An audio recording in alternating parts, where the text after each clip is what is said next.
هل أتاك حديث الغاشية وجوه يومئذ خاشعة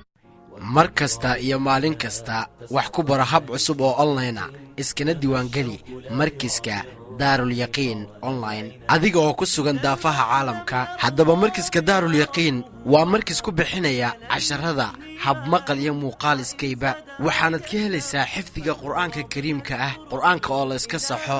iyo sidoo kale carabiga oo lagu barayo muddo kooban oo 6 bilood ah iyo dhammaan culumta diiniga ah sidoo kale waxa lagu barayaa qorista iyo akhriska afka Soomaaliga haddaba dhamaantiin waxaan idinku wargelinaynaa inaad iska diiwaangelisaan markiska daarul yaqiin online wixii faahfaahinaya inta dheerna waxaad kala xiriiri kartaan nambarada shaashadeedii ka muuqda